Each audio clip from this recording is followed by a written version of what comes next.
Hey guys, welcome to the video. ఇది మా pest second రోజు. అందరం ఒకే కలర్ టీ షర్ట్ వేసుకుని నీట్ గా కనబడుతున్నాం కదా. సెకండ్ డే రోజు మ్యాక్స్ అందరూ ఫ్రీ అయిపోతారు. సో ఫొటోస్ కే ప్రయారిటీ ఎక్కువ.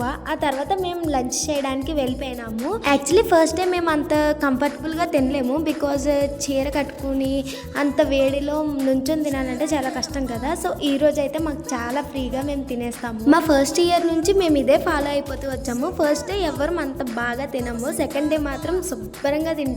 అలా మేమందరూ ఒక చోట కూర్చొని తింటుంటే నాకు చాలా హ్యాపీ అనిపించింది. అందరూ నవ్వుకుంటూ మంచిగా, ఇవన్నీ చాలా మంచి మెమరీస్ కదా మనం ఆఫ్టర్ రివీల్ అయిపోయిన తర్వాత. ఇక్కడ మేము మాత్రమే లంచ్ ని ఎంజాయ్ చేయట్లేదు, మా జూనియర్స్ కూడా మాతో పాటు కూర్చుని ఎంజాయ్ చేస్తూ ఉన్నారు. తినేసిన తర్వాత సినీ క్లాస్ ఈవెంట్ కి వెళ్ళాను. ఇది నా ఫ్రెండ్ ఈవెంట్. నేను వెళ్ళకుండా ఎలా ఉంటుంది చెప్పండి. బయట కాలేజెస్ నుంచి షార్ట్ ఫిల్మ్ షూట్ తీసుకొచ్చారు. అది మేము డిసైడ్ చేస్తాము ఎవరు ఫస్ట్ వచ్చారని. నేమ్స్ ప్రైజ్ డిస్ట్రిబ్యూషన్ వాళ్ళకి ఇచ్చేసి బయటకు వస్తే మా హెచ్ఓడి మేడం తో డాన్స్ వేస్తున్నారు. మా హెచ్ఓడి మేడం చాలా సపోర్ట్ చేస్తారు ఇలాంటి విషయాల్లో.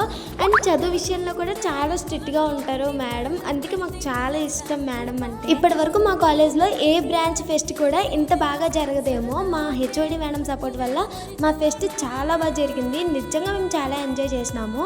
ఆ తర్వాత ఇంకా ఫ్లాష్ మాబ్, అందరూ డాన్సులతో ఎరగదీసేస్తారు. అందరూ ఇక్కడ ప్లేసెస్ చూసుకుంటున్నారు అనమాట. ఫ్రంట్ ఉంటే బాగా కనబడుతుంది కదా, ముఖ్యంగా నాలాంటి వాళ్ళకైతే వెనకాల ఉంటే అస్సలు కనిపించదు. సో నేను ముందే వచ్చేసి నుంచుండిపోయాను. ట్రూలీ స్పీకింగ్, నేను చాలా ఎక్కువ వీడియోస్ తీసాను ఫ్లాష్ మాబ్కి. బట్ మా అన్నలు ఇద్దరికి మాత్రమే తీసాను.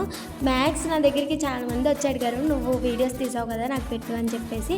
బట్ నేను మా అన్నలు ఇద్దరికే తీసాను. I'm very sorry. ఈ రోజుకి ఇంతే, బాయ్.